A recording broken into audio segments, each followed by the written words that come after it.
Welcome back to CTV News. Well, tomorrow will be a big day, an important day really across the country as many people acknowledge the centenary of the 1915 Anzac landings in Gallipoli. With me now is the Canterbury RSA President, Pat Duggan. Pat, nice to see you and thank you for coming in. You're welcome. A big day tomorrow. Huge, absolutely huge. And it's already started.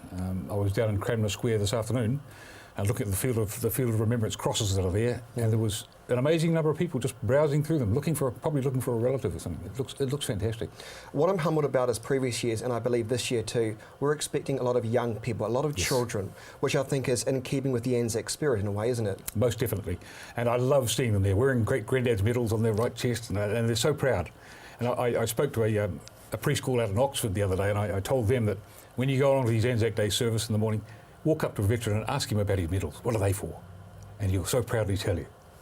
You're right about that, but on News Talk ZB today, a really interesting and powerful conversations of people who shared their experiences from what their great-grandfathers told them and their fathers. But sometimes it's hard to tell those stories, isn't it, even today? Yes, it is. And you'll find that with a lot of servicemen, even those that are coming out of Afghanistan now, will have stories that probably won't ever get to air. I'm a Vietnam veteran. I've told my story by writing a book, and I'm sort of on a bit of a speaking circuit now, telling people about my war. And you're right, there's a sort of a mental block there with a lot of veterans that it's happened in the past, I want to keep it in the past, but they've got to share it. They've got to share it with the younger generation today. So that perhaps the younger generation won't make the same mistakes we did. Well, I hope not. It's interesting you say that because a lot of older people like to share those stories eventually when they know their time is up. Yes. Same thing for my grandfather, same thing for many people I was speaking to today. There is a sense they want to tell their stories eventually though, don't you think? Yes, they do. Yes, my late father was a classic in that respect. Dad talked me into joining the RSA in 1966, and I've been a proud member ever since. And he never spoke much about his war until about his last 5 years of life. And then sort of like a barrier came down. And I know it all now. I've got all his letters home and everything. I've got the whole package now, and I'm so chuffed that we established that part of our relationship. We were able to do that.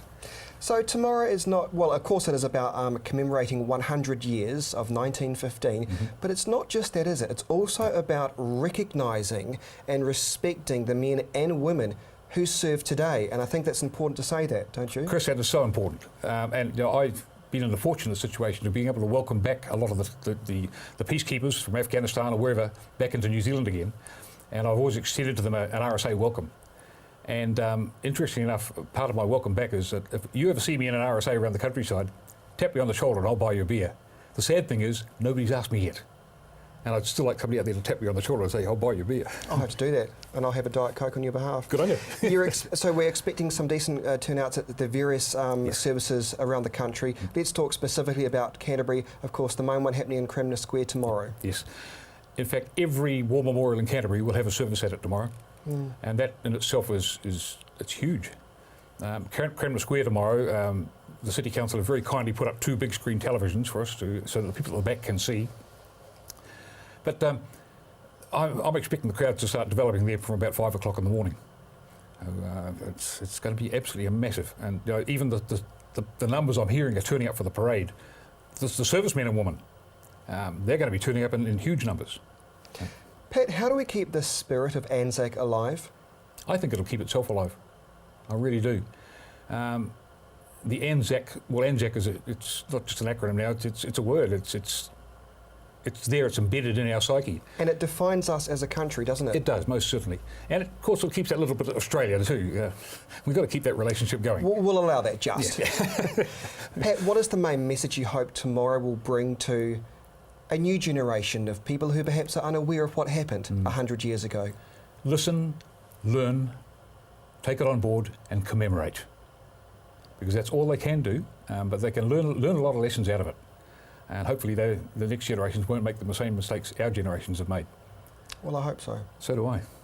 Pat, thank you for your service and thanks for coming to CTV tonight. My pleasure, Chris. Thank you very much. I hope you have a good day tomorrow. I certainly hope so.